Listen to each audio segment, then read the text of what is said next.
Hi, this is Bonnie from So Inspired by Bonnie. A little while ago, I found out about this really cool feature on Facebook called Facebook Live. So I thought, what a fun thing to be able to do and to be able to connect with you and you be able to connect with me and us brainstorm or share tips and ideas with our love for sewing. I also wanted to tell you a little bit about my history, my background, which I have been sewing all my life. I used to work for a dealer a few years back. I worked for them for many years, and I got to do a little bit of everything. I got to work on their serger classes. I got to teach their sewing and embroidery machines, the new owner classes. I got to do fun classes, and I got to teach some of their software classes. So I got to dabble in a little bit of everything, which I like to do. I don't like to be stuck on just one thing, doing it over and over and over again. So with that in mind, I thought, oh my gosh, this would be so much fun to do a Tuesday's Tips segment where we could get together Tuesday mornings and have some fun. And I thought, you know, I'm going to share my thoughts this time with what I like to call thread nesting or thread throw up, because it makes you sick when you see that whole wad of thread on the bottom of a project that you've been working on.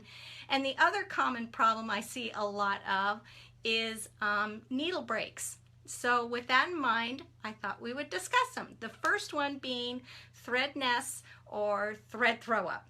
So what causes this? Generally speaking, if you have a problem on the underside of your fabric, it's going to be something that's going on with the upper portion of your machine, and vice versa. So if you have some problems with the upper portion of your fabric, you might look for an issue that might be in the bottom section of your machine or the bobbin area. So what causes thread nesting?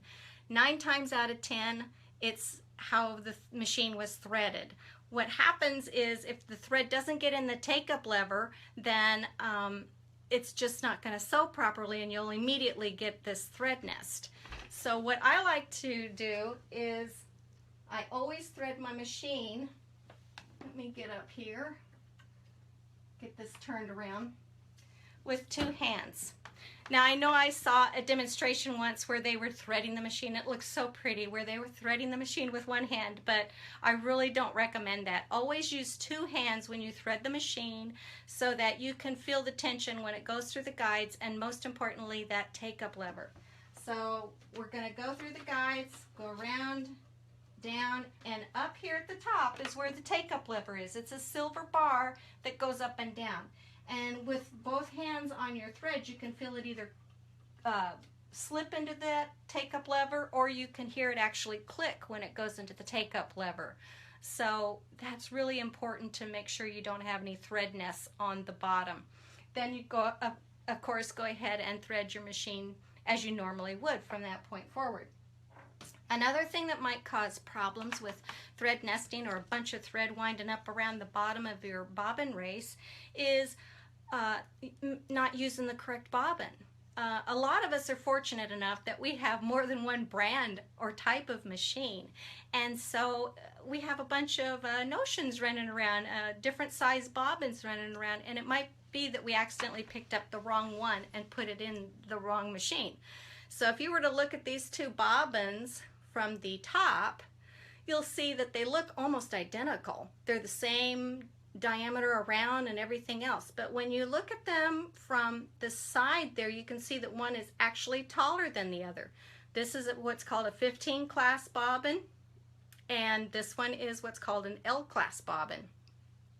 Now the 15 class bobbins back in the 90s are what all Genomes use those. They still use them, but way back in the day when in the 90s when I started with embroidery, the L class is what was used in some of the older Brother and Baby Lock machines. So if you were to put a big bobbin in where a little bobbin should be going, it's going to cause some havoc with your thread, and you're going to get a big mess down there. So make sure you're using the correct bobbin. Now the next thing I'd like to go into is needle breaks. And needle breaks, believe it or not, a lot of times are caused by a threading issue. When you when you put thread onto the machine, obviously you're going to use a spool cap. Now you would think, well, a spool cap is a spool cap. It's just going to hold the thread on. That's all I need to worry about. But nothing could be further from the truth.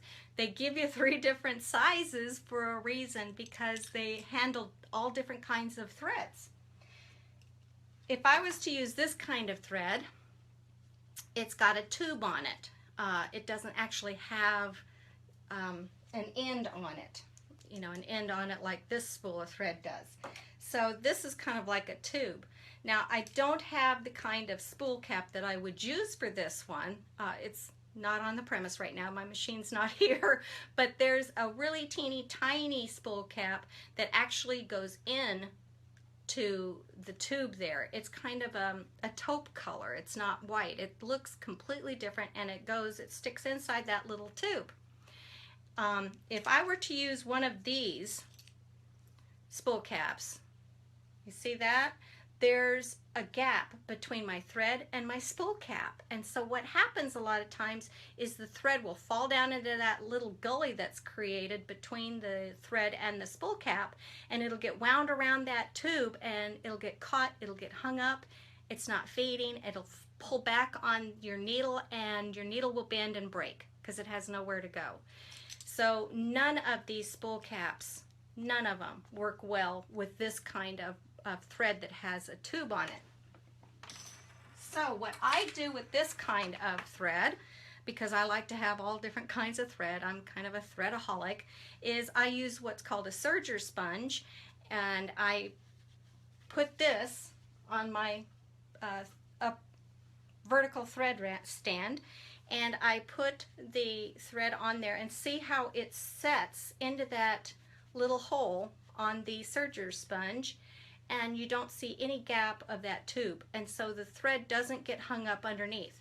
If I were to put this flat on my vertical thread stand, I would still have the gap between my thread and the bottom of my thread stand, and the thread would puddle underneath it, and it would wind around that tube and get hung up, and again, a broken needle. So a couple of tips on that style of thread. The next thread I have here is an example of a Janome thread. Dual Duty does the same thing. They actually cut a little slit up here, which is really handy if you want to put your thread in there in that little slit so it doesn't fall and tangle up and get a big mess in your storage compartment, but it's kind of a problem if you don't have the right spool cap on top of your machine. So if you were to use, oops, I dropped it, just a second. If you were to use the small spool cap with this particular brand, see how it does not cover the end of the thread?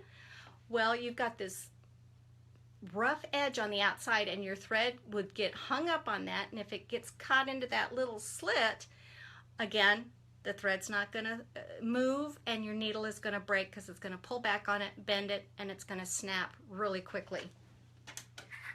I would not use even the medium spool cap with this kind of thread because it's almost covering, oh, it will work. This one, yes, will work. I was thinking of the other thread, sorry about that.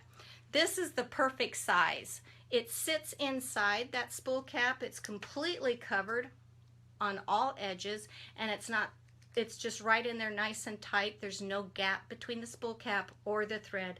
So this one, the medium size, works perfectly.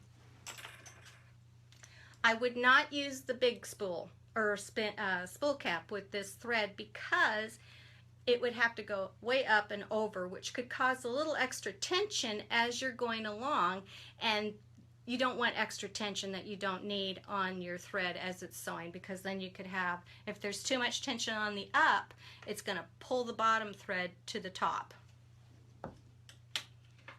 And the other thread I have is the Sulky, and it's a little bit bigger than the Janome thread that I have, and so obviously this little spool cap's not going to work at all. Oh, thank you.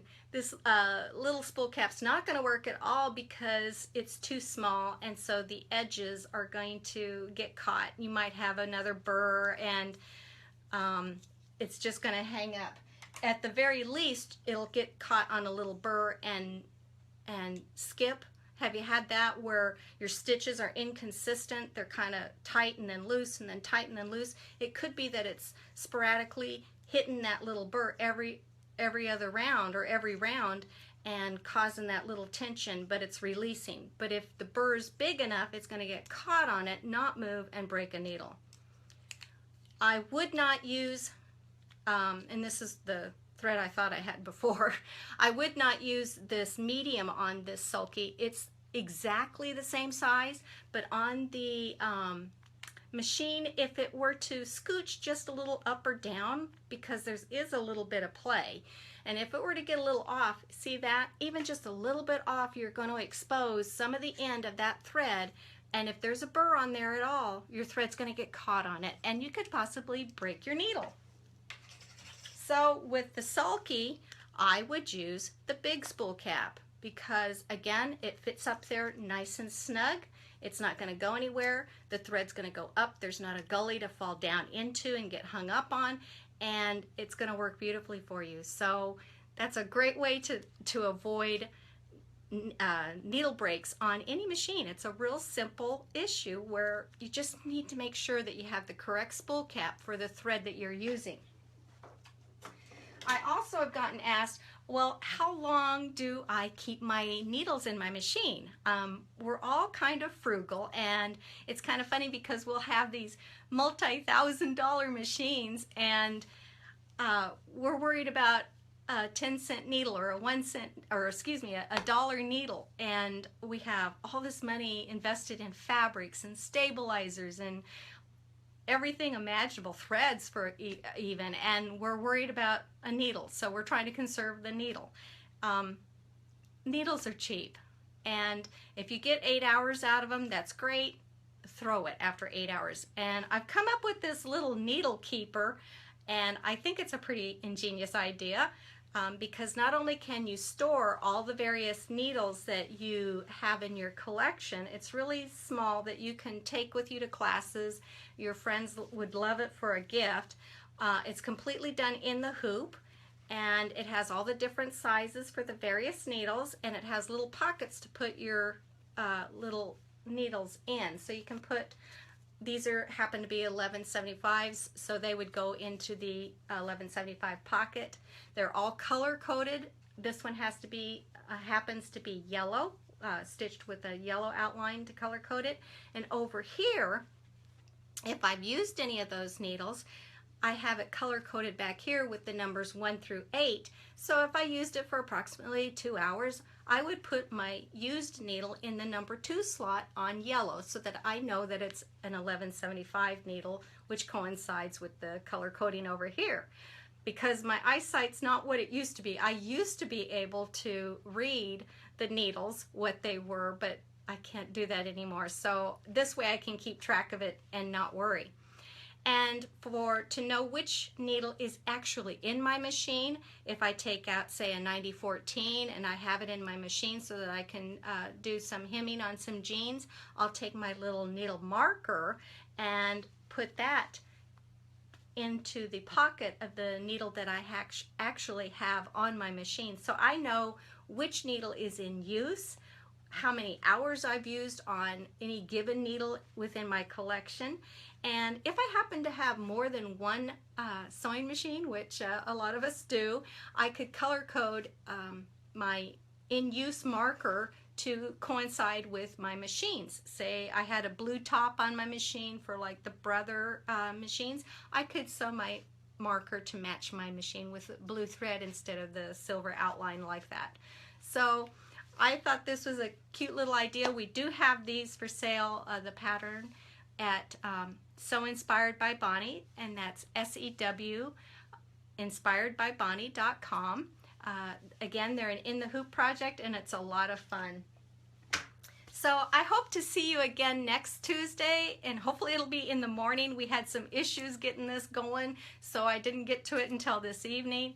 But I can't wait to see and hear from you again next Tuesday. Talk to you soon. Bye-bye for now.